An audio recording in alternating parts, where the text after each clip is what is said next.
Jay here for Stretford, Paddock. This is Getafe. It's Sunday morning. I'm here in my kitchen. Obviously, I'm not at Old Trafford and I'm not in the studio. I'm standing in for Adam McCall. I'm just looking out the window here in sunny Salford, and it is pretty sunny, you know. It's cold, though. I've been outside already, and it is pretty cold. Yes, forgive me for not having the newspapers. I went out early this morning, weren't there? But we've got all the stories online anyway, so we'll get into it. Make sure, before we get into all that, though, you are hitting like, share, and subscribe to the channel. We want to get to 750,000 subscribers before the end of the season. With your support, yes, your support, we can do it. A lot of the stories this morning were focusing on Ten Hag's comments last night. He obviously, United losing. There's no other way of putting it. Losing last night. So, or losing yesterday afternoon, I should say. So, yeah, there was a little bit about that on the back pages, sort of talking about Erik Ten Hag and his comments and talking to how he told fans to focus on the bigger picture. But there was a story that's doing the rounds this morning that I'll talk about first, which I think is going to sort of ruffle a few feathers, to say the least. And this is the Mason Greenwood story. It's on the back of the Sport. Imagine that. I sat here reading the Sunday Sport. If you know what I'm on about, you know what I'm on about. It's on the back of the Star on Sunday, their sports section. It says, green light, Ratcliffe eyes up Mason return. Ratcliffe has risked wrecking the feel-good factor generated by his arrival at Manchester United by offering Mason Greenwood an Old Trafford lifeline. Now, I've just been looking on the Mirror. They're running this story, and I think it's coming from them, and that's what's leading to other online sites, online newspapers running it as well. It says here, this is from Simon Mullet, the chief football writer. Sir Jim Ratcliffe has risked what I've just said, wrecking the feel-good factor, and then goes on to say, Ratcliffe feels it is madness that United are heavily subsidising Greenwood's £75,000 a week wages during his loan spell at La Liga club Getafe, and that he could lose a player who was once valued at 50 million for nothing. He has promised to investigate how the 22-year-old might be reintegrated back into Erik Ten Hag's squad. Greenwood was sent on loan to Spanish club Getafe for the season, despite having charges of attempted assault and coercive behaviour dropped by the Crown Prosecution Service last year. Ratcliffe has promised a fresh decision and added, what we need to do when we have issues like that is understand the real effects and not the hype. Then we need to make a fair decision in light of the club's values. Now, I don't know if the Mirror, the Star, and everyone else is putting 2-2 together and coming up with 12 here, because that, to me, is just going off his quotes the other day, where he was saying, he said, they were going to he didn't want to get too much into it. He said he had to consider the values at the club as well. For me, it was a bit of a beige statement, for want of a better word. It didn't give you any real indication of which way he was going to go. We covered it on Paddock Live the other night, and I remember saying, I get the fact that when he was doing his interviews the other day, Sir Jim Ratcliffe, he addressed the Mason Greenwood issue. I think it would have been silly to just say, or wrong to say, I'm not going to discuss it at all. But I also think it would have been wrong to say, this is definitely going to happen, or this is definitely going to happen, whilst the player is still obviously a Manchester United player who, albeit on loan at Getafe, the club still own him. So I felt that statement from Sir Jim Ratcliffe didn't really tell you a lot. Now, I don't know if the Mirror and others are running with that just based on his statement. It does feel a little bit like that to me. It doesn't feel like there's anything here where they go, our sources tell us, we know this. But it feels a little bit wishy-washy, this. I don't think there's much concrete evidence in it, but they're not the only newspaper that are running it. The Express have got a story. Sir Jim Ratcliffe faces Mason Greenwood backlash as United do another U-turn.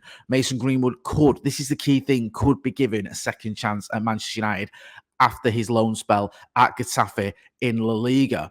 So I'm struggling here to find where this sort of the new evidence is, the new indication is that, when I say new evidence, I mean about him staying at the club, the new indication of which way Sir Jim Ratcliffe is going to go. It feels like they've just taken these quotes, and maybe because United lost yesterday at home to Fulham, they've gone, okay, you've got a player there who's worth this amount of money. He's at Getafe, he's doing quite well this season. United are struggling. So Jim Ratcliffe hasn't closed the door on Mason Greenwood coming back to the club, although he hasn't really indicated he's going to. He's going to bring him back, or he's going to get rid of him. He's just a bit of a sort of, I won't say a nothing statement, because there was a little bit of substance to it, but not much. I'm struggling to see anything else here. And yet you've got it on the back page of the papers. Now, get involved in the chat and the comments.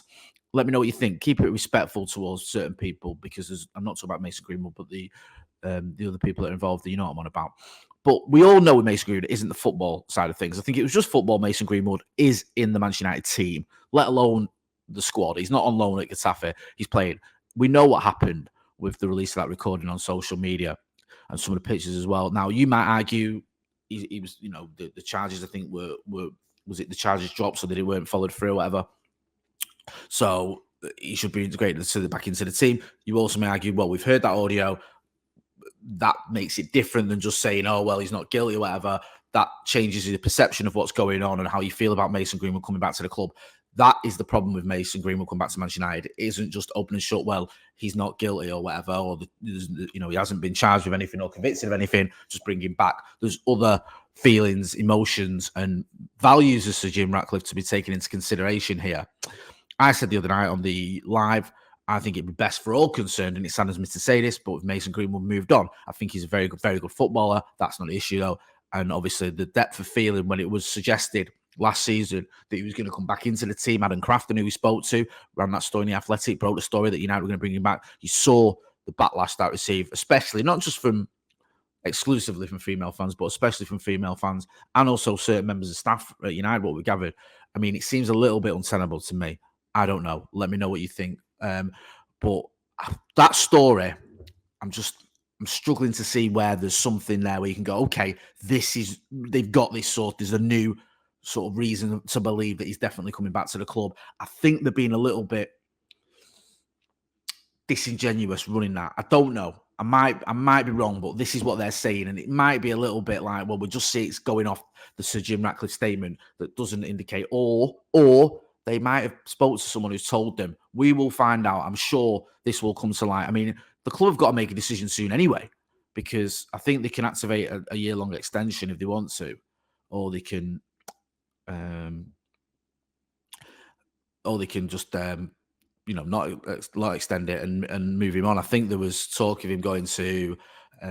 He's been linked with a few clubs, hasn't he? I think it was at one point with Barcelona, but I think the water's been poured on that. I think there was Barcelona fans who weren't too and did about that. But there was talk of other clubs being interested in him as well. Obviously, he's doing quite well this season at Getafe. I wouldn't be surprised if there were clubs interested in him, but we'll have to wait and see what happens there. Just on yesterday's result, just quickly as well, some of the quotes that are doing the rounds from Erik ten Hag that the papers have picked up on haven't gone down too well. So I was going to say Jim Ratcliffe there. Erik ten Hag says, after one defeat, you have to see the bigger picture, and the bigger picture looks very good, said the Dutchman. I mean, does it? He does say something. He goes, well, he says, definitely we are going in the right direction. So when everyone is available, we have a very good team. That's great, yeah, and I agree with that. But the trouble is, everyone's not always available. We never have a full-strength team. Luke Shaw's constantly injured. Martinez has obviously had his injury problems. Who else is a key member of the team? Højlund was so reliant on him. If he's injured, then the whole team looks completely different.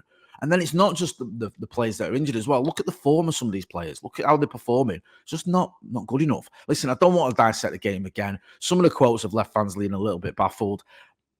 I'm worried about Erik ten Hag. I'm worried that this isn't going to have a happy ending.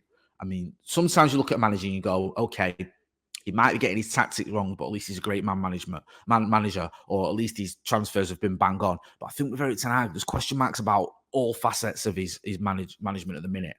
And that worries me. It really does. Now, I still feel he can turn this around, and I still feel that if United have a strong end to the season, Ineos will give him a chance. But it's looking increasingly unlikely that we're going to have a strong end to the season.